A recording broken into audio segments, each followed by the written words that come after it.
Hello बच्चों। तो कैसे हैं आप सब? आई होप आप सब मस्त होंगे और अपने पढ़ाई में व्यस्त होंगे।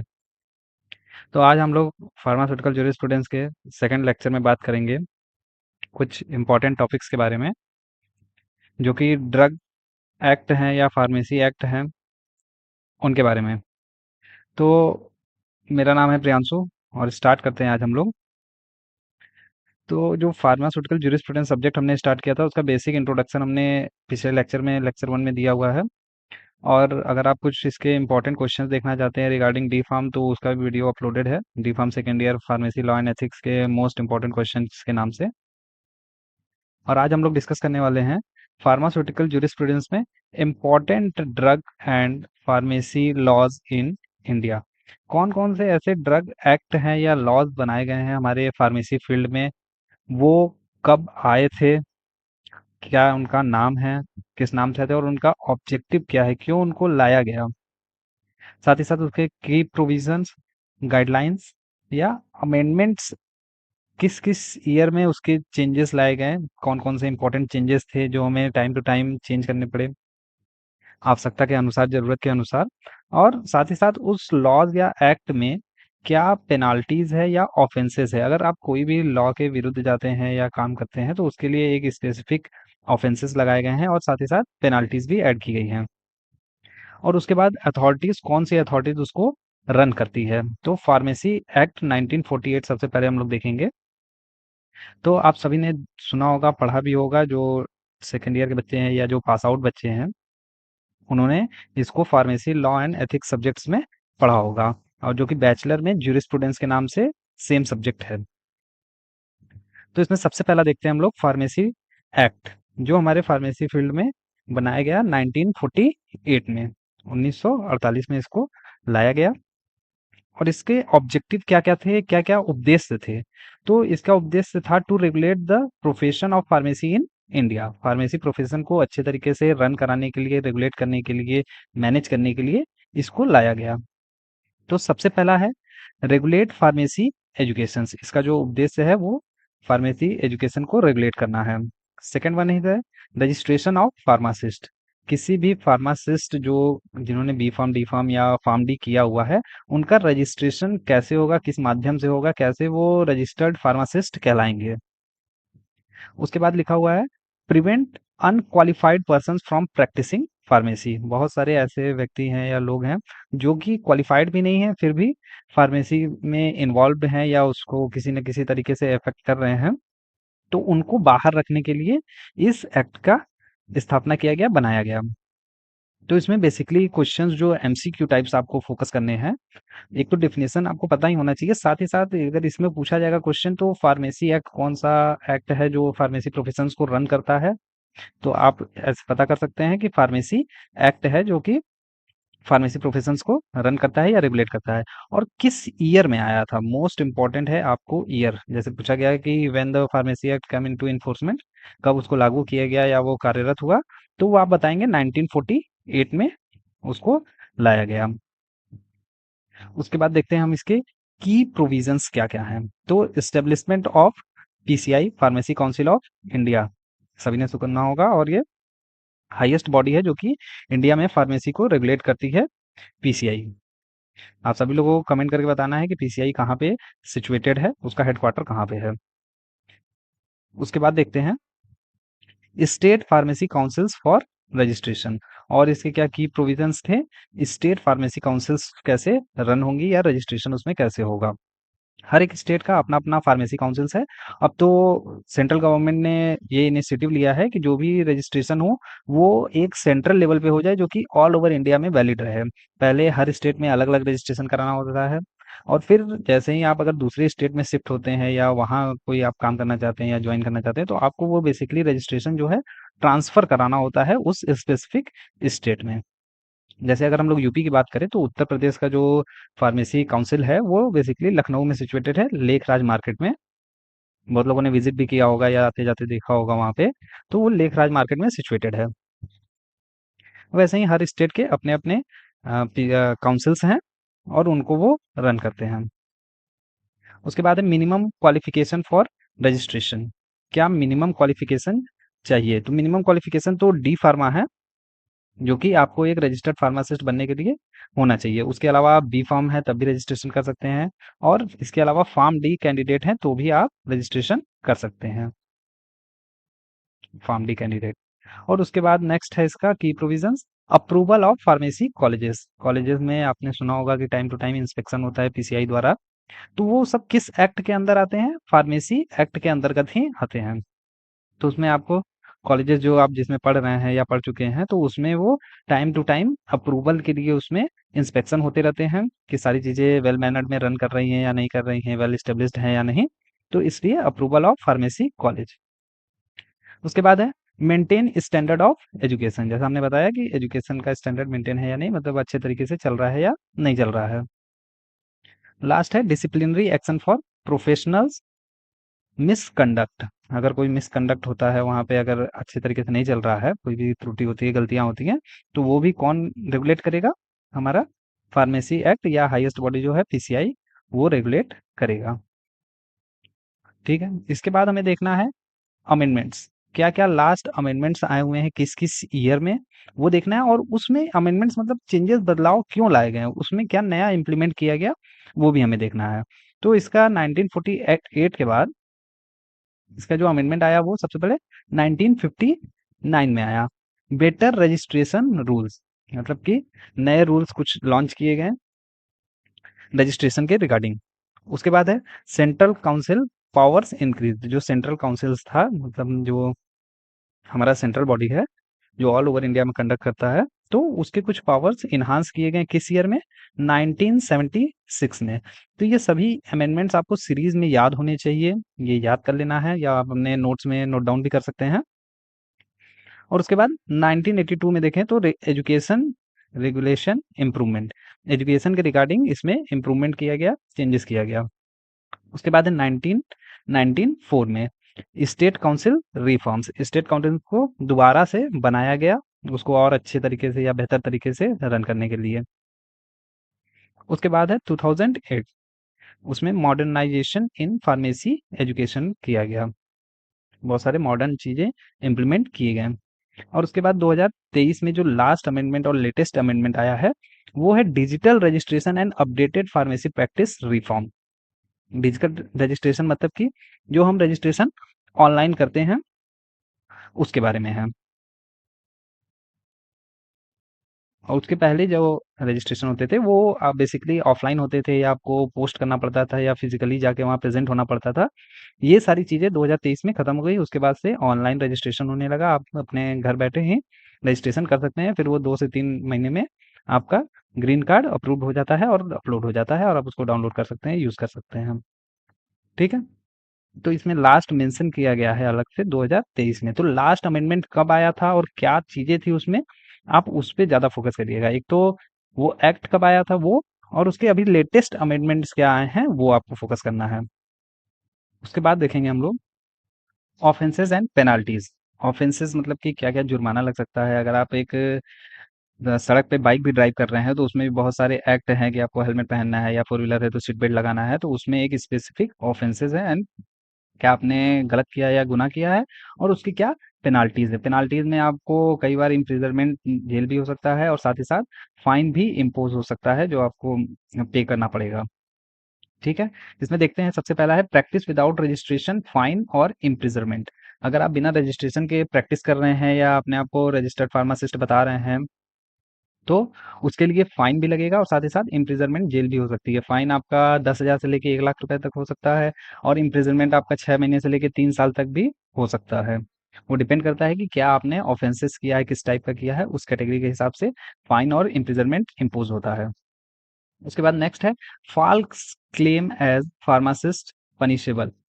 फॉल्स क्लेम वही जो हमने बताया कि आपने बताया खुद को कि रजिस्टर्ड फार्मासिस्ट हैं और आप एक्चुअल में है नहीं, तो वो भी क्या है, पनिशेबल ऑफेंस माना जाएगा। उसके बाद है टेम्परिंग विद रजिस्टर। अगर रजिस्ट्रेशन में ही कोई त्रुटि किया है या गलती किया है या फर्जी दस्तावेज दिए हैं, तो उसके लिए भी आपको ऑफेंसेस एंड पेनल्टीज लगाई जा सकती हैं। उसके बाद है अथॉरिटीज। कौन अथॉरिटीज इसको रन करती है? तो वो है PCI, pharmacy council of India. वो फार्मेसी एक्ट को टाइम टू टाइम रेगुलेट भी करती है, और साथ ही साथ देखती है कि फुल्ली इम्प्लीमेंटेड है या नहीं है। और साथ दूसरा कौन है? State pharmacy council. तो ये दोनों अथॉरिटीज हैं जो इसको मैंडेट करती हैं ऑल ओवर इंडिया के लिए या स्टेट वाइज के लिए, और उनको time to time amendment changes करती है। तो ये ऑल अबाउट हमने बात किया फार्मेसी एक्ट 1948। इसी तरीके से हम हर एक एक्ट को डीपली डिस्कस करेंगे और याद रखेंगे। आप चाहे तो इससे खुद का शॉर्ट नोट्स बना सकते हैं, या ये हमारे टेलीग्राम चैनल पे या व्हाट्सएप चैनल पे आपको अवेलेबल है, आप वहां से डाउनलोड कर सकते हैं, देख सकते हैं। नेक्स्ट है drug and cosmetic act, D and C act 1940। बहुत ही ज्यादा इंपॉर्टेंट एक्ट है, इसको जरूर से जरूर आप लोग इसको याद करिएगा, पढ़ लीजिएगा पूरा कंप्लीटली।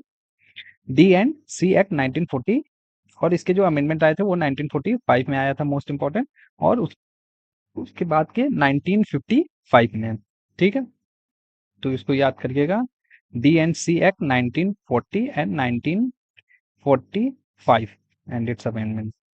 जो सबसे बड़ा बदलाव आया था सबसे पहला, वो 1948 में आया था इसमें। देखेंगे इसमें, to regulate import manufacture distribution and sale, क्या क्या इसके मेन ऑब्जेक्टिव्स हैं। तो to regulate import manufacture distribution and sale of drug and cosmetics, जो भी ड्रग मैन्युफैक्चर हो रही है इंडिया में या डिस्ट्रीब्यूट हो रहा है, सेल हो रहा है, उसको रेगुलेट करने के लिए इसको लाया गया है। और उसको रेगुलेट करने से क्या फायदा होगा, ensure the safety and efficacy of the drug, वो दवा सेफ है या नहीं और इफेक्टिवनेस है कंप्लीटली या नहीं, तो इस बारे में। नेक्स्ट है prevent adulterated spurious and misbranded drug. इन तीनों का डेफिनेशन हमने यूट्यूब चैनल पे ऑलरेडी डिस्कस किया हुआ है, फार्मेसी लॉ एंड एथिक्स में, जो डी फार्म सेकंड ईयर का मोस्ट इंपॉर्टेंट क्वेश्चन है उसमें हमने बताया हुआ है। तो एडल्ट्रेटेड या स्प्यूरियस ड्रग या misbranded mislabel drug, इनका मार्केट में चलन ना हो या ये प्रेजेंट न रहे, इसके लिए भी ये वर्क करता है। उसके बाद देखेंगे की प्रोविजंस क्या क्या है इसके, licensing of manufacturers, dealer and retailer, licensing issue करना डीलर को और रिटेलर को, मतलब एक तरह समझ सकते हैं होलसेलर एंड रिटेलर, जो आपके कम्युनिटी शॉप होते हैं वो। उसके बाद है क्लासिफिकेशन ऑफ ड्रग, स्टैंडर्ड है, न्यू है, जेनरिक है या इन्वेस्टिगेशनल है, किस टाइप का ड्रग है उसका classification. Control on manufacture sale and distribution, labelling and packaging requirements, और साथ ही साथ regulatory control over cosmetic and medical devices, जो भी कॉस्मेटिक एंड मेडिकल डिवाइसेस हमारे इंडिया में हैं उन पे रेगुलेशन करना।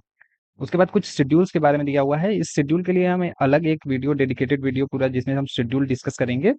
और उसके बाद हम लोग कुछ फॉर्म्स के बारे में डिस्कस करेंगे, कौन कौन सा फॉर्म किस चीज़ के लिए दिया जाता है। जैसे अगर आप एक नया लाइसेंस लेना चाहते हैं रिटेल शॉप के लिए, तो फॉर्म 2021 आपको फिल करना पड़ता है, और उसके बाद ही आपको लाइसेंस इशू होता है। तो वो अभी हम लोग नेक्स्ट लेक्चर में, आने वाले लेक्चर्स में डिस्कस करने वाले हैं।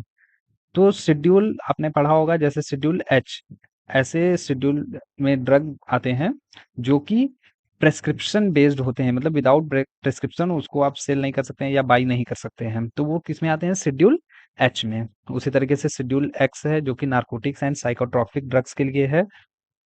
साथ ही साथ जीएमपी शेड्यूल एम के अंतर्गत आता है, गुड मैन्युफैक्चरिंग प्रैक्टिसेस रिक्वायरमेंट्स, जो भी जीएमपी के रिक्वायरमेंट्स हैं वो किस में आएंगे, शेड्यूल एम में। उसके बाद है शेड्यूल के, जो कि एग्जम्प्टेड ड्रग हैं जिनमें कुछ छूट दी गई है, वो सभी किस में आते हैं, शेड्यूल के में, जिनके सेल के लिए या मैन्युफैक्चरिंग के लिए कुछ रियायत दिया गया है।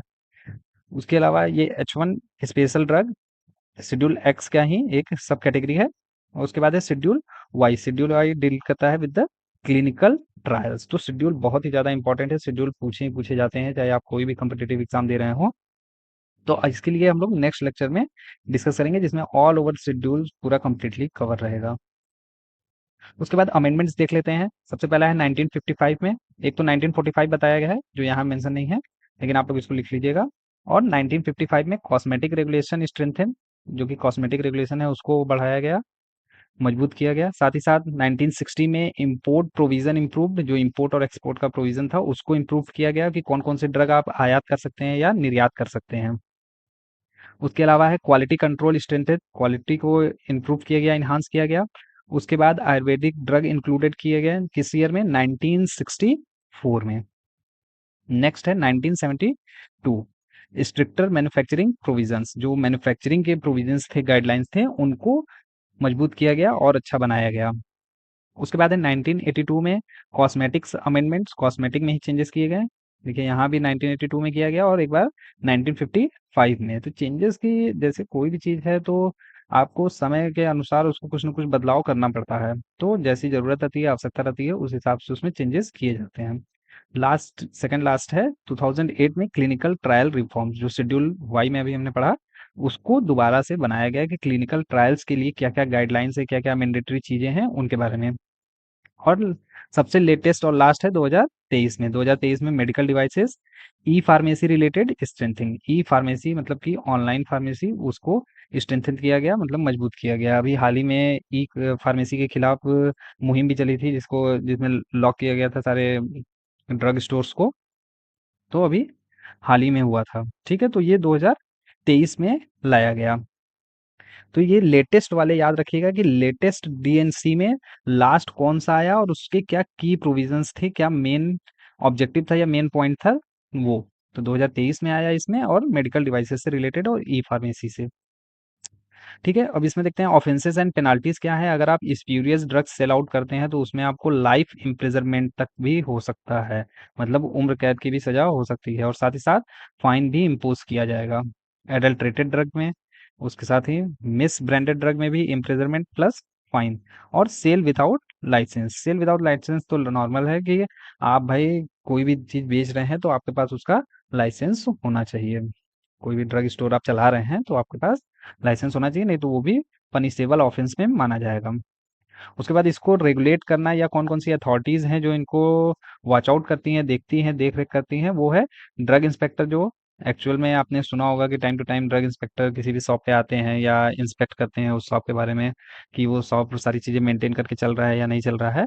तो किसका काम है, इसको अथॉरिटी कौन है? Drug inspector, DI. अभी हाल ही में डीआई की वैकेंसी भी आई हुई है। और उसके साथ-साथ licensing authority, government analyst, government drug analyst की भी हाल ही में वैकेंसी आई हुई थी 2023 में, और उसका अभी भी सारा प्रोसेस चल ही रहा है ज्वाइनिंग का। और लास्ट है सेडेस्को, सेडेस्को मतलब central drug standard control organisation. ठीक है, तो ये सभी क्या है, अथॉरिटीज हैं जो कि डीएनसी को मैंडेट करती है या मेंटेन करती है या उसको इम्प्लीमेंट करने का काम करती हैं। ठीक है, तो उसके बाद नेक्स्ट देखेंगे हम लोग drug and magic remedies. D and M remedies act कब लाया गया? 1954 में। सबसे पहला था 1948। हमने इसको प्राइवेटाइज किया है, जो नंबरिंग की है 1 2 3 4, वो उनके बेसिकली इंपॉर्टेंस पे किया है। हमने ईयर वाइज नहीं किया है कि 1940 में आया, फिर 1945 में आया, या 1950 में आया। ऐसे नहीं किया है हमने। जो मोस्ट इम्पोर्टेंट सबसे ज़्यादा है एक्ट, उसको सबसे पहले रखा है, उसके बाद वैसे ही हमने नंबरिंग की है।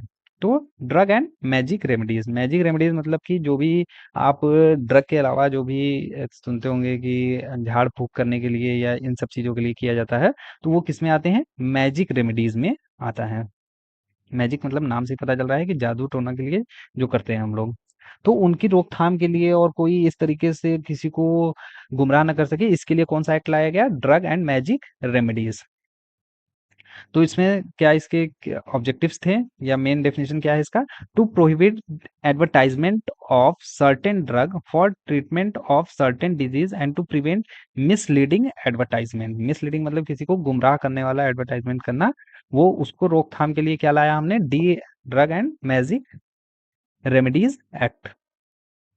तो जो भी मिसलीडिंग एडवर्टाइजमेंट है, प्रचार प्रसार है, तो उनको रोकने के लिए ये इम्प्लीमेंट किया गया। उसके बाद देखेंगे की प्रोविजंस क्या क्या है इसके। तो prohibited advertisement for sexual disorder and failure of conception. जो भी मिसकंसेप्शन है उसको दूर करने के लिए और गलत चीजें अफवाह न फैलाई जाए, इसके लिए हमने लाया। साथ ही है एमटीपी या मिसकैरेज। एमटीपी मतलब होता है मेडिकल टर्मिनेशन ऑफ प्रेगनेंसी, और मिसकैरेज जिसमें बच्चे को अबॉर्ट किया जाता है। ठीक है, तो उसको किस में रखा गया है? ड्रग एंड मैजिक रेमेडीज में। उसके बाद है diabetes, cancer, piles, hair growth etcetera. अभी आप तो हाल ही में हेयर ग्रोथ के बारे में तो बहुत ज़्यादा सुन रहे होंगे। हर जगह आप अगर सोशल मीडिया पे एक्टिव हैं या यूट्यूब पे हैं, तो आप हर जगह देख रहे होंगे हेयर ग्रोथ के बारे में बताया जा रहा है कि आप ये ऑयल ले सकते हैं या ये कैप्सूल ले सकते हैं, ये बायोटीन है या और भी चीज़ें न्यूट्रास्यूटिकल जो हेयर ग्रोथ को बढ़ाती हैं। तो इन सब चीज़ों का गलत इस्तेमाल ना हो या लोग गुमराह ना हो, इन सब की रोकथाम के लिए हमने क्या बनाया? Drug and magic remedies. उसके बाद है नो मैजिकल क्योर क्लेम्स, मतलब कि कोई भी मैजिकल क्योर सही नहीं कर सकते हैं जो दवा जो बीमारियां हैं, उनको, और कोई क्लेम करके और उसको आपको कोई प्रोडक्ट अपना सेल आउट करे या कोई भी चीज़ बेचे, तो वो नहीं होना चाहिए। उसके बाद है नो मिसलीडिंग पब्लिक क्लेम्स, कोई भी पब्लिक को मिसलीड नहीं करना है।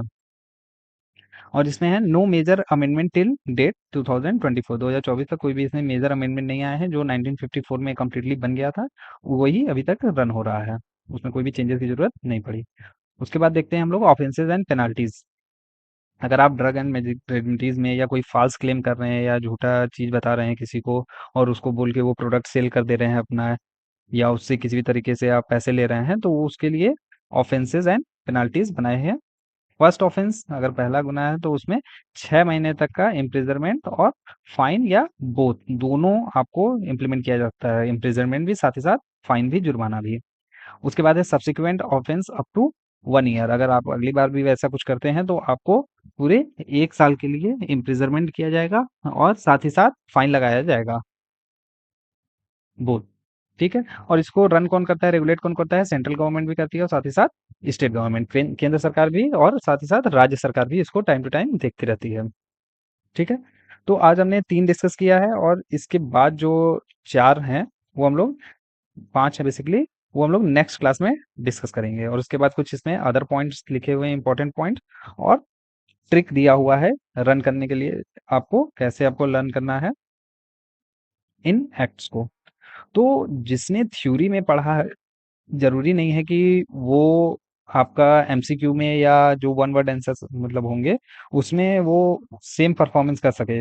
ऐसा बिल्कुल नहीं है। अगर आपने उसको थ्योरेटिकल वे में पढ़ा है, तो ज़रूरी नहीं है कि आप उसको पूरा का पूरा सॉल्व कर पाएँ, क्योंकि एमसीक्यू क्वेश्चंस दूसरे टाइप से पूछे जाते हैं और उनका आंसर भी आप दूसरे तरीके से ही कर सकते हैं। तो आपको फोकस करना है कि किस टाइप के क्वेश्चंस पूछे जा रहे हैं और किस तरीके से उनका आंसर देना है। इसमें ये नहीं है कि आपको डेफिनेशन दे दिया है कि व्हाट इज़ फार्मेसी एक्ट, तो आप लिख दिए 1-2 पेज और पास हो गए। ऐसा बिल्कुल नहीं है, अगर आप लोग समझ रहे हैं तो। ठीक है, तो आज यहीं तक रखते हैं, मिलते हैं नेक्स्ट क्लास में। Thank you so much.